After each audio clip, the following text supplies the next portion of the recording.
This is Alien Encounters. It's a documentary from 1994. This documentary examines more of the mystery that is the Roswell incident. The official government story is that a sophisticated weather balloon crashed in the New Mexico desert in July of 1947, setting off an international controversy that's never been resolved.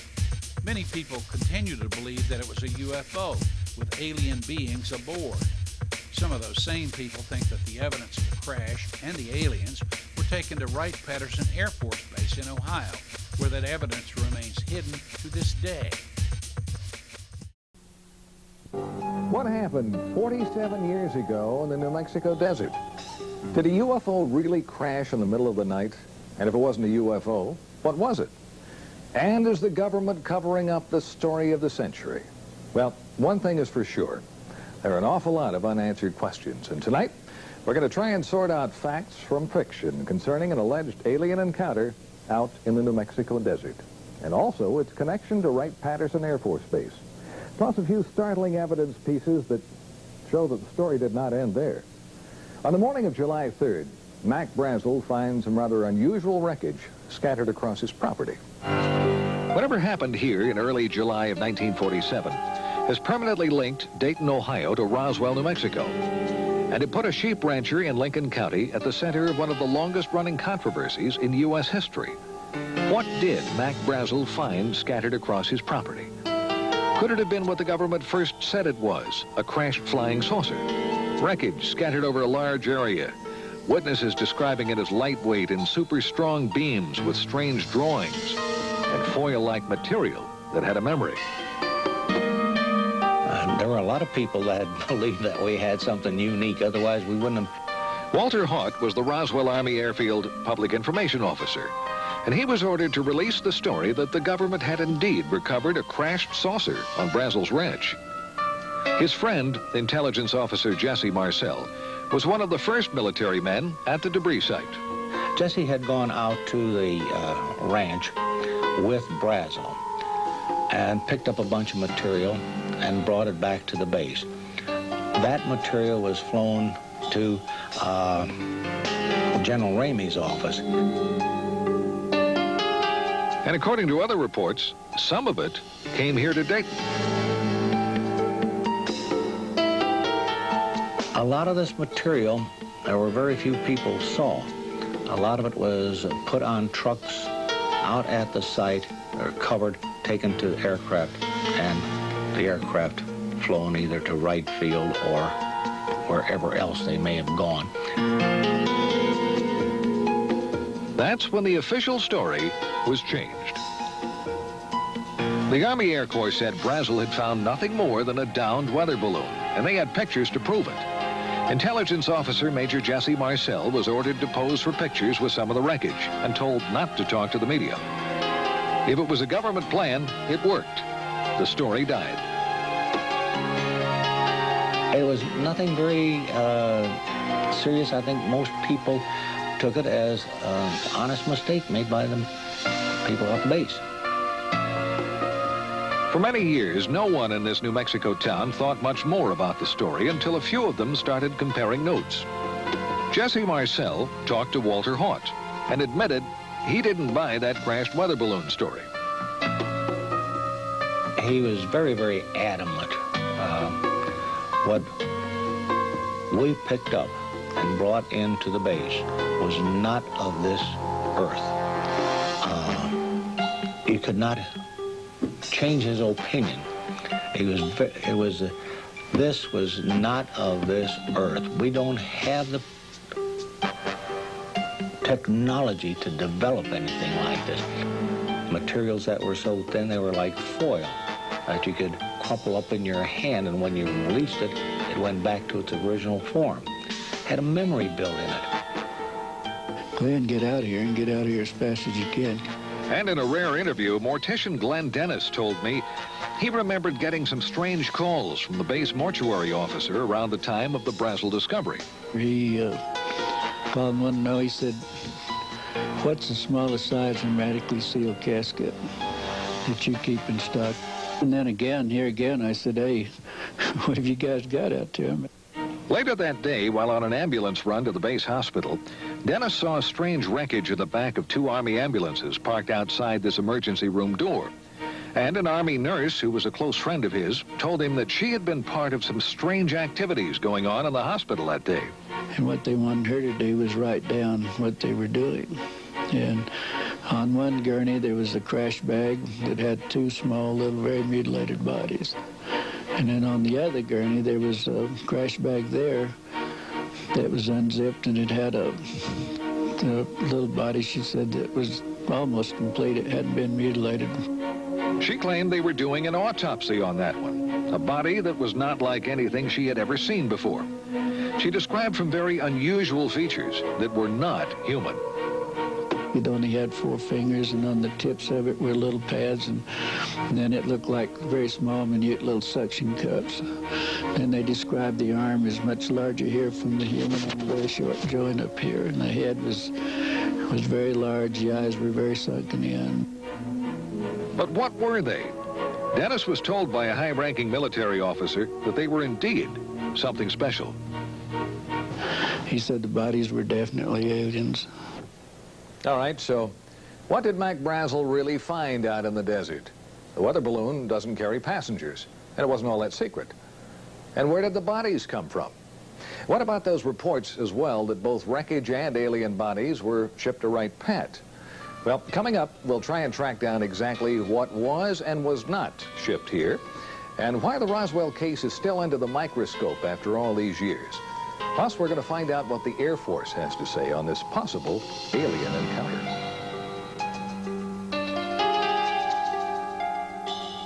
Again, it's started attracting real attention around 1979, when some well-established researchers, including Stan Friedman, Bill Moore, Kevin Randall, and Don Schmidt, started to dig into the story.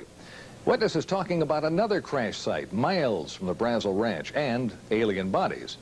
Also, rumors of a Wright-Patt connection grew. This teletype from the FBI office in Dallas to the one in Cincinnati mentions a disc and balloon being sent to Wright Field for examination. And Army Air Corps pilot Pappy Henderson admits that he flew wreckage of a crashed saucer from Roswell to Dayton, and he tells a friend that he saw alien bodies. The question is today, 1994, where is the material? Where are the bodies? Certainly unique specimens would have been preserved. Authors and researchers Kevin Randall and Don Schmidt have just released the latest book on the Roswell case. And they told me witnesses have shed even more light on the story. We've talked about civilians and military who were there. We have over 50 sworn affidavits, all attesting to personal involvement in this case. And more than one witness has mentioned government cover-up. The Provost Marshal Edwin Easley now, who mentioned over and over again that I'm still sworn to secrecy, yet before he died, he acknowledged his involvement, the bodies, and that the President, whether personally or indirectly, had asked them to cooperate and never to say a word about this. And about that Wright-Patt connection? We have first-hand testimony that there were 2 separate body flights that went out early morning of July 6th, sometime between 2 and 3 in the morning. That there were 2 flights, one went on to Andrews Air Force Base in Washington, D.C. And we can only imagine who may have been interested in possibly seeing the contents within the bomb bay. And the other flight went on to Wright Field. All right, some amazing allegations as to what might have been shipped to Wright-Patt following the crash at Roswell. Well, recently we went on base to try and find some evidence to back up the witness statements and also try and prove or disprove the allegations and also some long-standing rumors. We got some answers and a few surprises. This is Area B at Wright-Patt, and behind me a cluster of buildings and hangars. Now, most of the old rumors were that the bodies and wreckage were kept in Hangar 18. Well, first of all, there never was a Hangar 18. There is a Building 18, but it's home to Wright Lab, and it never has been home to Foreign Technology Division, which is the division that you would have expected to have been in charge of the wreckage and the bodies. We checked base civil engineering maps that show everything above and underground, and those rumored secret underground storage vaults and tunnels just don't show up. But a recent article in Far Out magazine claims Building 620, that's the avionics lab up on the hill, has access to secret vaults through a tunnel under the auditorium. So, using the map in the magazine, we found a tunnel. And here it is. Sources confirm it's the only tunnel under that building. We found no vaults of any kind, plus the building wasn't built until the mid-60s. So, what happened to the wreckage from Roswell? Well, the Air Force agreed for the first time to talk about it. Had there been in an exclusive one-on-one interview with a man who heads this sprawling complex known as the Air Force Foreign Aerospace Science and Technology Center, we got some surprising answers. The obvious first question: were alien bodies and wreckage recovered from a crash at Roswell, and were they brought to Wright Pat? We've extensively researched that, kind of hoping that we might find after all these years that really there was some thread of truth, and we've had no success at all. And I know today there are no such vehicles or bodies on the base. If they were. If we're to believe that Roswell was nothing more than a weather balloon crash, why would it have been brought here in the first place? If it was easily identified as a weather balloon, probably it wouldn't have been. If it were a foreign weather balloon, it may have been. If it were unidentified, it would be brought here because, in fact, that is our job, to look at technology and technological advances in any sense. Well, that seemed to be a pretty good argument that it was not an everyday weather balloon. And if it wasn't alien bodies in a UFO, what was it? Extensive research here, we found just no indication at all of any kind of incident at Roswell. I mean, we have nothing on record for that investigation. But we did learn that there was a Roswell file in one base office. Meet Colonel Hector Quintanilla. He was the last director of the Air Force's Project Blue Book. There was a folder. Okay. A folder about as big as this, with newspaper accounts of what transpired out at the ranch or wherever it was. But there was no formal correspondence that I could find with regards to Roswell. He told me Blue Book's evaluation of the case was it was nothing more than a balloon, and that's the end of it. But interestingly enough, a search of other Air Force documents failed to turn up any reference to Roswell in any form. We can't find an advantage to keeping such a thing a secret. We think that probably what happened is that there wasn't anything significant from the Roswell incident, if in fact it was evaluated here. Consequently, there was either no report or the report was of no significance, so it was destroyed. And he added, nothing like aliens or a UFO could have arrived at Wright Pat without somebody knowing about it and eventually talking. Almost impossible to keep something that fantastic a secret, specifically within the intelligence community, and particularly from the organization that's supposed to evaluate that sort of thing. Secret. We've heard that word a lot tonight. Well, coming up, we've got some new evidence that may well explain what at least some of that wreckage from Roswell really was, and why it came here, and why the government chose to keep it a secret. We'll be back.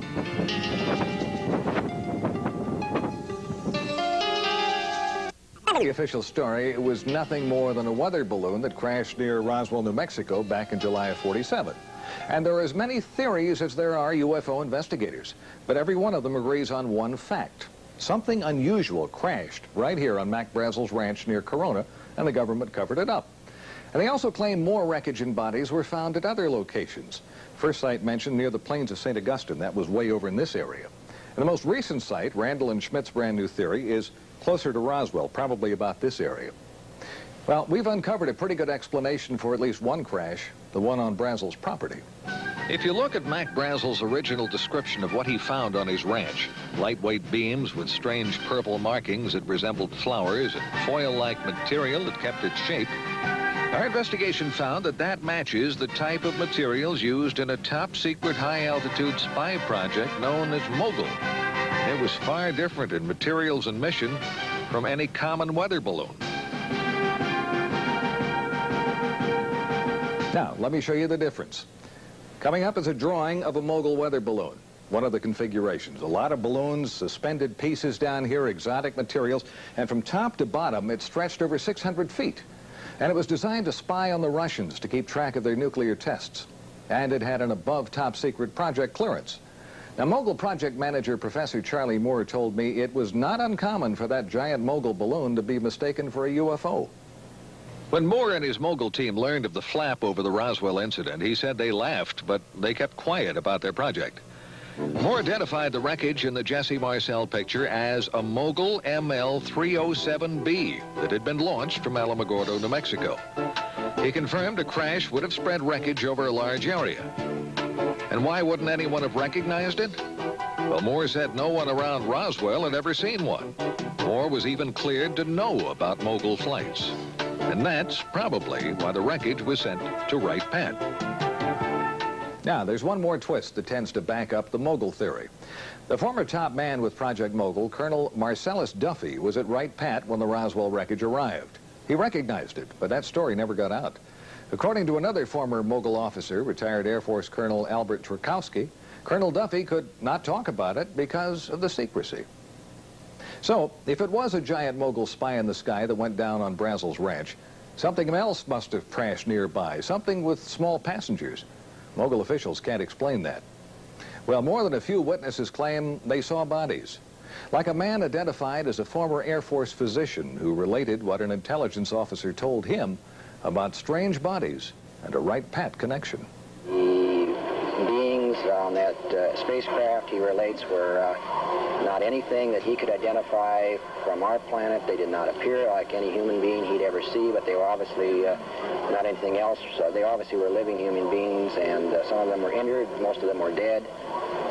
They were taken by he and a number of other individuals to Wright-Patterson Air Force Base at that particular point in time, and he said they were put there for later evaluation, identification, examination by the Air Force and by the military. Now, when we come back, possibly the first physical evidence that more than just wreckage from a top-secret project came to Wright Pat. Plus some pictures that could prove UFOs are real. Well, we've had great photographic proof for years. The question is the resistance to accepting it as being proof. Brown Hospital on the grounds of the VA Medical Center in Dayton. And up until a few years ago, it was a very active hospital. And on the 3rd floor of this building, there was the dental lab. In that lab, a dental technician. We'll call him Jack Smith. And as Jack told the story to Len Stringfield, it was on a Thursday. He remembers the day quite well because Thursdays were normally very quiet days here at the VA Medical Center. And 2 men he identified as officers from Wright-Patterson Air Force Base brought him a model, an impression of a lower jawbone. They wanted a working model made. He was to keep no records, and the mold he created to make the model was broken and thrown in the trash as the Air Force officers left. Smith retrieved the broken mold pieces and put them back together at home, and he made his own model. He said he knew this just wasn't human. Few have ever seen it, and those that have can't identify it. An article in Len Stringfield's new book quotes certified dental technician Bruce Phillips as saying it's not like anything he'd come across in his 20 years in the business. The teeth are flat, no cutting surfaces. The shape of the jaw is different from humans, and the arch is much deeper. If it isn't identifiable as animal or human by people who should know, what is it? Could this finally be the first hard evidence the Air Force was indeed doing tests on alien bodies out at Wright Pat? Jack Smith says the jawbone model was made in 1979. And if you compare the shape of the jaw in the model with the shape of the jaw in this computer drawing of an alien, it's almost a perfect match. Some sources claim the drawing was part of a government UFO briefing in 1978, same time frame, and was based on photos from Wright Pat. Now, the Air Force tells us they have no records of any alien picture or the briefing. No comments yet on the jawbone. For believers, this is more evidence that something is going on, and the government really doesn't want to talk about it. But are models and pictures enough to finally prove that UFOs and aliens are real? Well, we've had great photographic proof for years. The question is the resistance to accepting it as being proof. Dr. Bruce Maccabee is one of the most respected experts in the field of photo analysis. And Bruce says some pictures taken near Gulf Breeze, Florida back in January by Ed Walters would have been pretty tough to fake. The first picture shows an unidentified object with an F-15 closing in. The next shows the plane flying by the object. Here you have a situation where the airplane actually got in between the camera and the object. Walters claims the plane made a U-turn and the object flew away at high speed. Maccabee showed me videos of other sightings around Gulf Breeze at around the same time, and they were ones that were hard, if not impossible, to explain. Skeptics have often said, you know, if this stuff were real, you would have photos and videos. What can I say? Now you've got photos and videos. Now you've got photos and videos. It's interesting to note the Air Force has never said that UFOs don't exist. Was this a break in a curtain of secrecy surrounding the real UFO story? Has the government really been covering up the story of the century? It all comes down to what you believe. And as in the past, it remains the controversy that won't die. And whether the evidence connecting Wright Pat to the UFO phenomena is accurate or not, the base is forever a part of that legend. I'm Carl Day.